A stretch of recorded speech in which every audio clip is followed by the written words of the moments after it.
Hello everyone, good evening and welcome to our final panel talk this evening. We're covering the topic of tourism and culinary industry trends 2023. This talk should last about 30 minutes. I'll just introduce myself. I am one of the marketing managers at ATU, and I will be your panel host this evening. I've been joined by a panel of experts from across the industry and from across ATU. So it's great to have this panel with us today.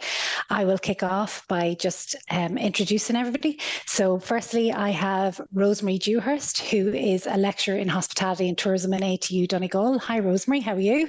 Very well, thank you. Hello, everyone. Thank you for joining us this evening.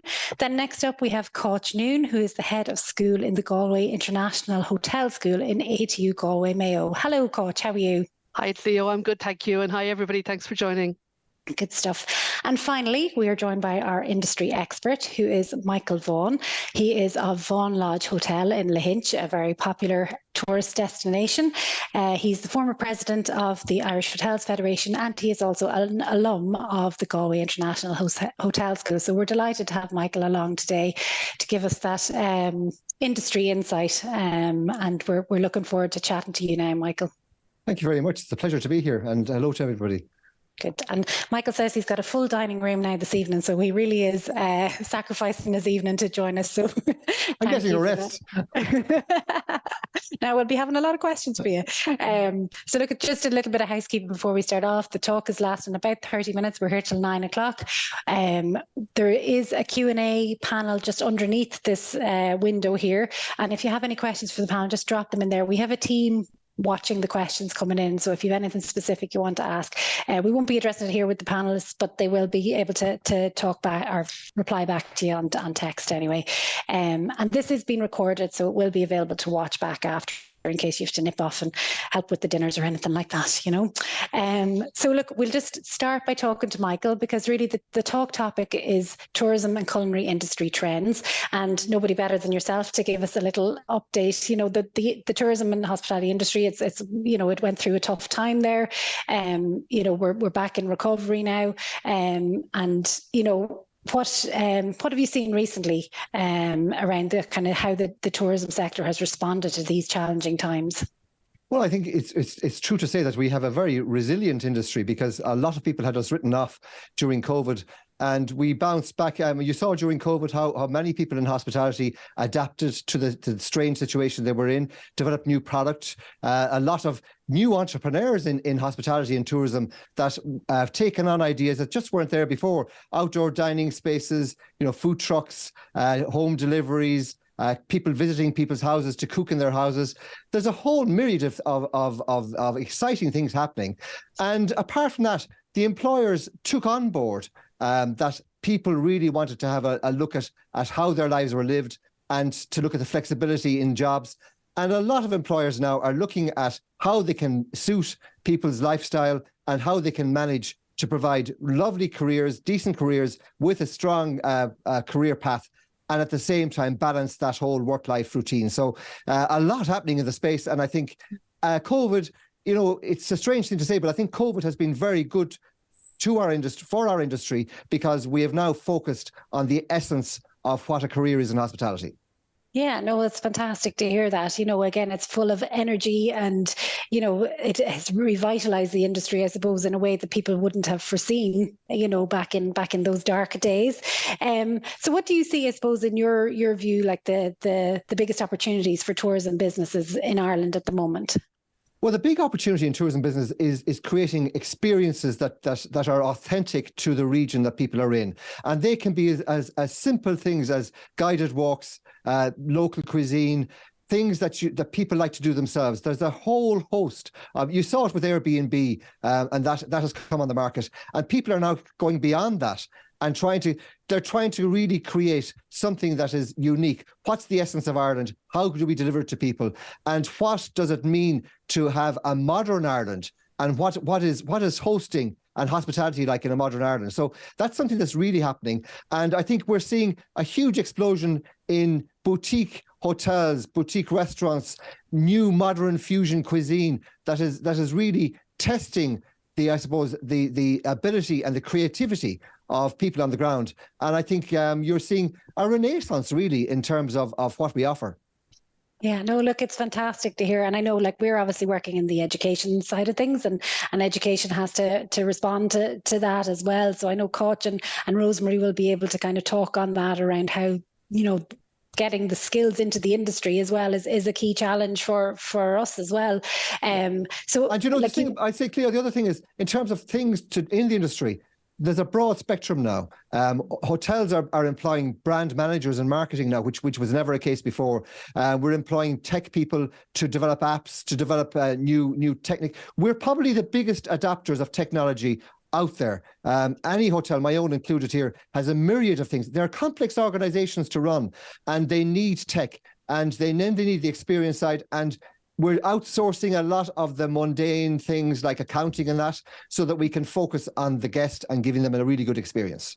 Yeah, the personalization element exactly and all that, and the kind of the continuing guest, I suppose, as well, the experience after they've left. So it's a good thing to highlight. It's not just the traditional view of a hospitality career or a tourism career. We have there's a lot out there for them. You mentioned there just about the industry and employers are responding. And again, it's in the media at the moment around this employer excellence mark from Fáilte Ireland. Just to mention that, is it benefiting those who work in the industry, who are looking for a career in the industry?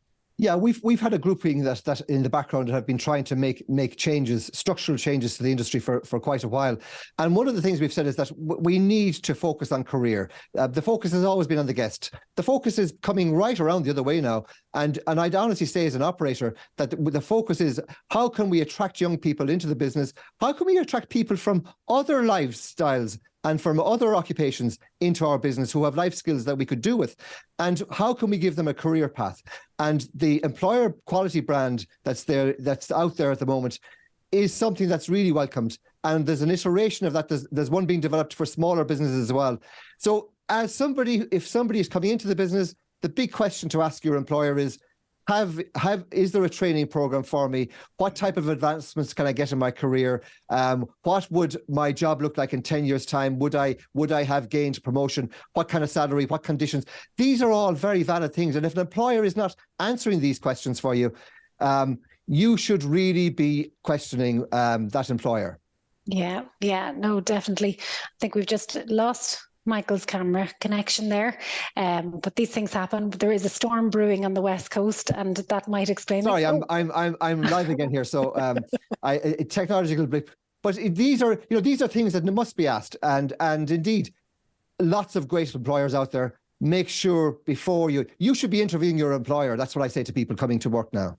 Yeah, that's very good advice from you now. That's from your experience in the years in the industry.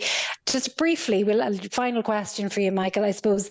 Could you just give us a little flavour of your career path, where you've progressed and what opportunities you've had through your career in tourism? Well, I grew up in the business. I'm fourth generation hotelier, and my father always wanted to know where he might send us, because Shannon Hotel School is right beside us, and they have an international hotel school. But his great friend ran one of the wonderful hotels in London called the Copthorne Tara Hotel, and he asked Owen Dillon, where do you see the best graduates? And he said unequivocally, the RTC in Galway, which it was back then. It's ATU Galway now, and So there was no question. He said the most practical. It still continues today under Cáit's reign. It's a very practical experience. I then worked with my dad for a while. I went to work for Jury's Hotels. I travelled around the world. I ended up as group sales manager for them. Right around, I've travelled every country practically in the world, developing sales for that company. Came back to Dromore Castle to run the golf club there. And then I built my own hotel here in Lahinch in 2005. And I've been here since. But along the way, there's been great opportunity. And there's opportunity to change careers in hotels, to get out of hotels and go into tourism. I have a colleague who was general manager of the Shelbourne Hotel, is just about to take over as general manager of Shannon Heritage now. So it is, as they used to say in Moore Street, the world is your lobster. Well, that's great advice. That is fantastic to hear your personal story as well and journey. Like, I think, it really does make it reflect kind of what the just to tie into what you're doing here, really now what we're about in this industry, and a lot of industry, is people want to earn and learn at the same time, and they want to get accreditation and add it on, maybe not in one big bite over a couple of years, maybe they want to add on in modules, and a lot of employers are facilitating that, and we are developing badging systems and, in conjunction with ATU. And there's going to be some tremendous opportunities. There already is, but even more opportunities in the next number of years, because we're developing a learning management system that will be there through ATU, that you'll be able, no matter what employment you go to, you'll be able to develop that career. And if you don't find an employer who's helping you on this career path, you'll find lots more. And it's a great journey. It's a wonderful career, and opportunities exist. Just, you've got to look for them. Yeah, no, that's fantastic advice. And I think you've really hit the nail on the head around kind of, the trends in the industry and where we are going forward. I suppose you've led in nicely now. I'm going to thank you very much, Michael, for your contributions. I'm going to talk to Cáit now. So Cáit, just following on from that advice from Michael, I suppose, you've been working in the Galway International Hotel School for many years. You've seen a lot of graduates go through. Where can a career in tourism take people? That's kind of a really open-ended question, but again, just to kind of give people that sense of the possibilities. Absolutely, Cleo. And as Michael said, and it's so very true, and I don't know many courses where you could actually say this, but quite literally you can work anywhere in the world, because there are lots of qualifications which nowadays people can get. It might be a special purpose award or indeed a full qualification. But with some discipline areas, you have to go and retrain or retake exams in certain countries. And I'm not going to name the disciplines, but it is well known. But with the qualification from the tourism industry, so we're talking about qualifications in hotel and hospitality, culinary arts, event management, indeed tourism itself. Any of those qualifications you can take, and you can work anywhere in the world, because the skill set that comes with those qualifications is critically important, and that allows you to adapt and work. So, fine dining in one country may be similar to another, but there will be differences. But we don't only deal in that type of work. We prepare students for the world of work. So there's lots of different strands and themes within tourism, and we do our very best to ensure our students are ready to face that world of work. And we believe we're doing well, because so many of them get so many amazing jobs. Yes, and Michael spoke very highly of it there. So yes, that's definitely a known fact as well. Just in terms of, I suppose, like, we're looking, this is flexible and online and professional development. This is kind of the audience we're talking to tonight. So people who are maybe interested in upskilling and retraining. Could we talk just a bit about recognition of prior learning? So again, maybe somebody who has finished up in their education possibly a long time ago or not so long ago, and maybe they're just looking to get that first foot in the door in terms of but they've maybe worked in the industry for a while. Absolutely, Cleo. Yeah, for sure. And something, we did a piece of research a little while back, a couple of years back, just before COVID hit badly. And we worked with some amazing industry stakeholders across the country. And what was very evident to us is there was some really great people working in our industry, hotels, cafes, restaurants, whatever. There's so many different sectors. But some of them had never finished school. Some of them had never gone on to college, and some had, but maybe hadn't gone the whole way in terms of getting maybe a level 8 honours degree. And that really highlighted for us the need to be more flexible and to be adaptable, to really meet the needs of those people, because we want to encourage people to stay in our industry, but we also want to demonstrate that there are career pathways through. So there is something now that I'm conscious perhaps a lot of our industry partners or people may not know about, and that is RPL, recognition of prior learning. And what recognition of prior learning will do, it will acknowledge and recognise prior learning you've had. So for example, if somebody comes to us with a qualification and they want to move forward and they have some proven industry experience, so they can document what they have done in an industry. And it's not just for tourism, but I'll only talk about tourism. What you can do is you can take that, you can go through a process, you can document your experience, and you can demonstrate that in addition to whatever your basic qualification was, if you have one, you then may also have this experience which can be considered and used as an entry route, possibly into some college courses. There may be some that it might not be possible, but for many there is, and in tourism specifically, it's an entry route in for many. So we often have mature students who come to us who maybe have a level 6 qualification and they're looking to enter, but they maybe aren't ready to engage, with 3 years of full study to get an honours degree or 4 years. We would look at what they have already done and see where we can give them some exemptions. So ATU, I have to say, and I'm really proud to say, is a leader in RPL. We have some fantastic work taking place. At the moment, the National Forum has just supported and helped fund an RPL digital badge for over 100 academics in the country. And there was a very significant number of colleagues from ATU on that particular course. And there's also a facilitators course following up. So it's a great opportunity for people to ask us about RPL. All they have to do is ask us and we will take them through the process and explain it to them. Great. No, look, that's good advice. Again, I'll share this. I think there is a website, if you go to atu.ie/RPL, that will get you to a page that talks a little bit about that and also puts you in contact with the RPL coordinators, because there is one based in every location as well. So, again, as you say, it's a very good, a lot of people would have that experiential learning, and it's recognizing that and then getting them forward into a certain level of a course. Just we might just talk a little bit about key skills, if you wouldn't mind, Coach. So somebody who's maybe coming into the tourism sector or the hospitality, are there certain key skills that you would recommend people consider taking? And again, this is kind of following on from Michael saying there's going to be digital badges, shorter courses, that kind of thing.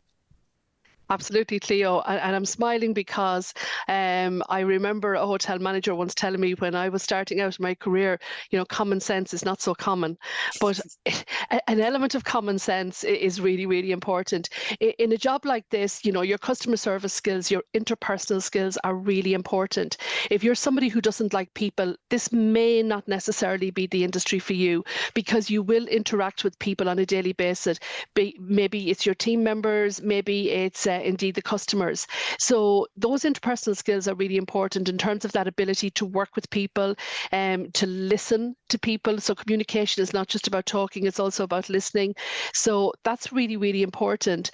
I would say as well, like good customer service skills, be willing to listen to the customer, to show empathy. Yes, sometimes the customer gets it wrong, but of course we as professionals will do everything we can to ensure the customer has that great experience, because we want them to come back. It's much easier to turn a customer into a returning customer than have to be constantly looking for new customers. I would say, an element of being able to multitask. And by the way, many people will come to us and they won't have this skill set, and that's fine. We will help you develop the skills if you're interested in the industry and really keen. But multitasking is really, really important. Being able to prioritize tasks and activity, being able to manage your time, being able to handle pressure, because sometimes it can be a little bit pressured, because you could be dealing with really bad weather and having an outdoor event. Maybe the food delivery hasn't arrived or the barman hasn't turned up. They're just normal actions that happen every day, and it's about managing that. So I would say, last but not least, probably one of the really important skills that we encourage in ATU, and that is languages. We often have people who come to us and say, I did a language for my Leaving Cert, I don't like languages.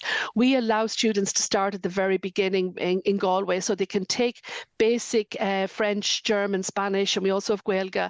And it's fantastic, because what we do is we encourage them, if they want to take that language, but then also to see it through. So we have a lot of international work placement, and the students very often go to those locations through Erasmus or through our industry partners.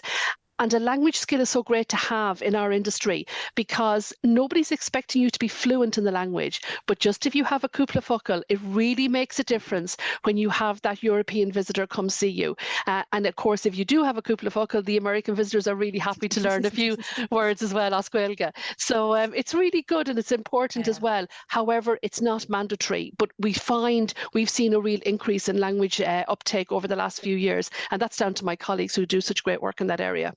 Yeah, no, that's good advice, Coach. And I just enjoyed all those skills that you mentioned there. Common sense, cool head as well, like is probably necessary in order to succeed if you're running events, especially. Yeah. Absolutely. So look, I am just going to ask you one final question, Coach, just and if you could be a little bit brief around like blended work and study. Would you see a lot of that now as a need for people to actually kind of continue working, but then kind of upskill as they work? Yeah, absolutely. Without a doubt. I see people who are choosing to come to college, maybe just to come on campus to do a module because they're thinking about getting back into higher education. We're working with one hotel company at the moment, Delata Hotels, where their general managers are taking a module with us online. So that's suiting their working day, and it's a really important development for them as part of their CPD. So absolutely, the level of flexibility required is really important because not everybody can get to a campus location. Yeah. And we're really keen at ATU to provide access and entry routes for people across our organisation. We have 8 campuses, soon to be 9. So it's really important that you have that option for people. And our colleagues are doing some really great work in that space. And I would imagine we'll have a lot more of those types of programmes going forward. Yeah, good stuff. Thank you very much, Coach. That's great advice for everybody. And now finally, we'll move to our last panellist. Rosemary, thank you for being patient and waiting. No problem. No problem. So Rosemary, you're based up in ATU Donegal, and I know one of the things we were going to talk about was the area of lifelong learning. So, those people who have a qualification at a certain level and maybe, want to come back and return to education. Could you talk to us just about maybe your experience of kind of teaching in that space, around lifelong learning? Well, just hospitality and tourism itself is such a very fast-paced industry where time is money. And what we have noticed over the years is that our students or students of the future are looking for the most modern way of getting qualifications and upskilling. And lifelong learning is that way. Whether you're entering third level for the first time or whether you are seeking to progress in your career in the industry, flexible and funded study opportunities are available through the lifelong learning programs that we have in ATU.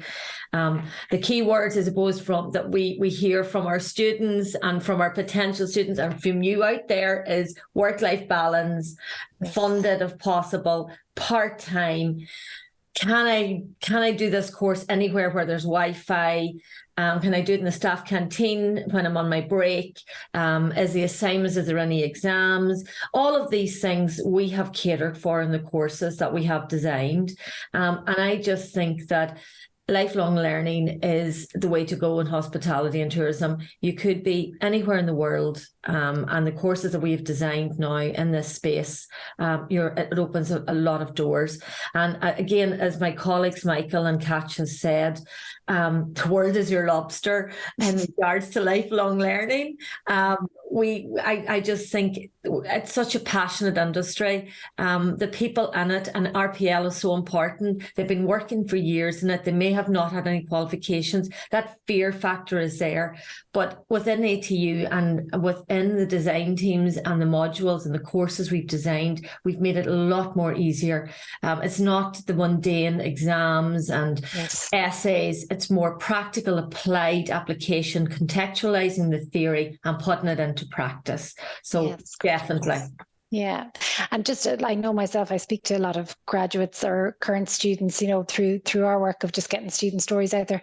One thing I find is that when people do come back, it really does build their confidence. They may be working in the industry and they may never have got that qualification, but once they do, a module or, a couple of modules together, the networks they make in terms of the people they study alongside, but also then just this inner confidence. I've really seen it with students. And the alumni, the networking collaboration, it's not one hotel employee against another. It's learning from each other. We're all one big happy family in the hospitality and tourism industry. And again, hospitality and tourism is not just about hotels.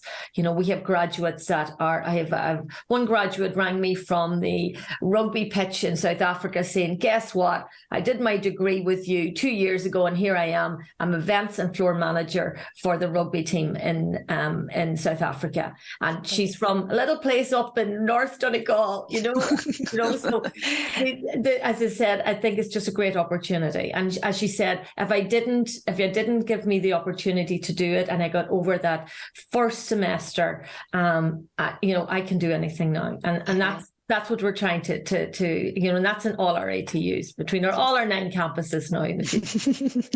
Good stuff. And I can attest that you are a happy family. There's been great chats as we've been preparing for this panel talk. So just like, I know obviously you're based in Donegal, you've worked, obviously there's a history of kind of culinary skills in Killybegs. And I know then just listening to Michael there again about how the industry has evolved, the pop-ups, the casual dining, all that kind of stuff, obviously education has to evolve to, cater for that, like a chef isn't a chef in a kitchen kind of thing. There's more to it than that now. Isn't that what we were talking about?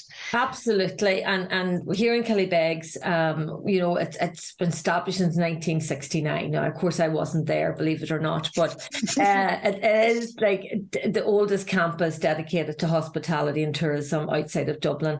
And we have evolved over the years. There used to be butchery, there used to be making their own stocks. Now we're looking at how we can do Lean Six Sigma in the kitchen, which is really waste management, looking at our costs. Our chef is not just a chef anymore. There's a lot more behind it. Using technology within the kitchens, adapting according to what the customer's menu requirements are. It's scientific as well as creative. And again, Michael did stress the point, creativity and entrepreneurship is the way to go in this industry. We have seen, one of our students is out in Switzerland at the moment creating dog biscuits out of waste products of fish.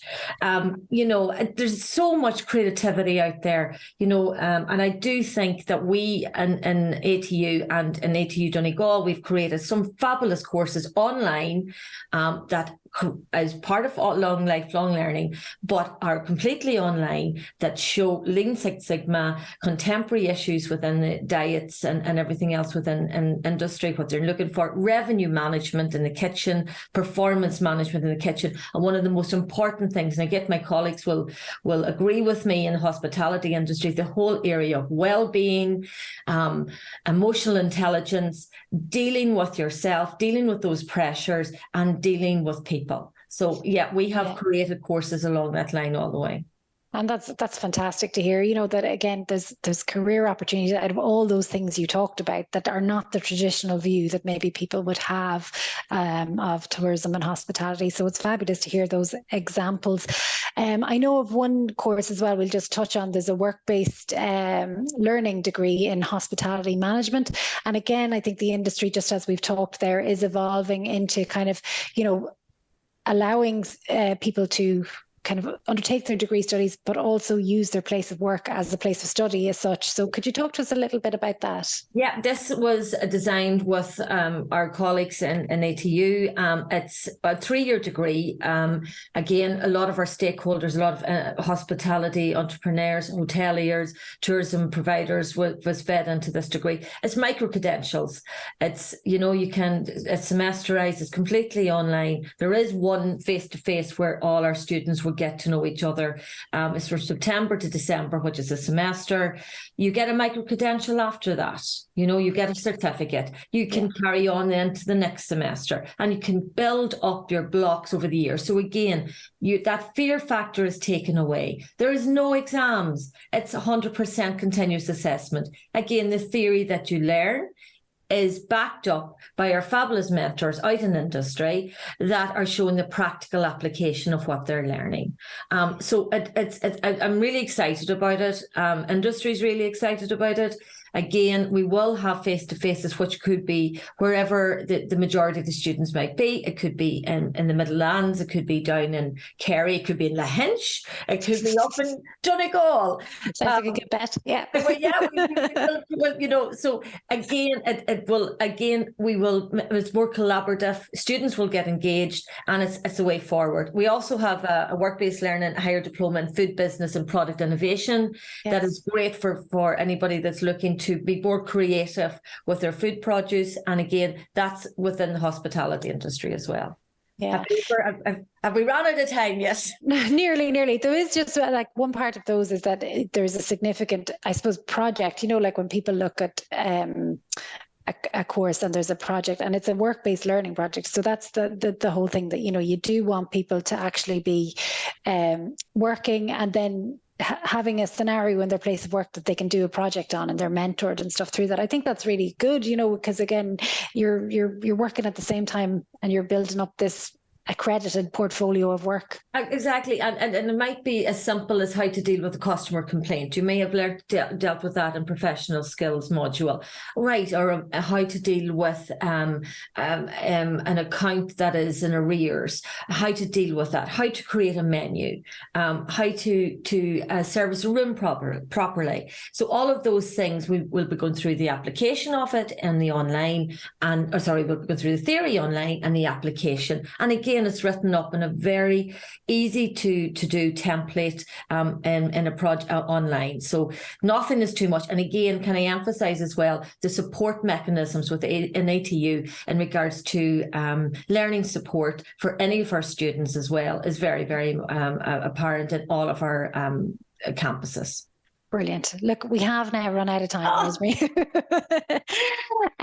But look, I just wanted to say thank you very much to all our panelists. I really do think we had a great gathering of experts here who are able to talk confidently and competently and extensively about everything that is available in the tourism and hospitality sector, you know, where the growth is and the opportunities for study. So hopefully that's encouraged anybody who was sitting on the fence to just find out a little bit more. All the courses we mentioned are available at atu.ie/flexible. There are a number of courses in this sector that are Springboard funded as well. So again, if you look up atu.ie/springboard, you'll find those funded courses that are now accepting applications for September 2023 start.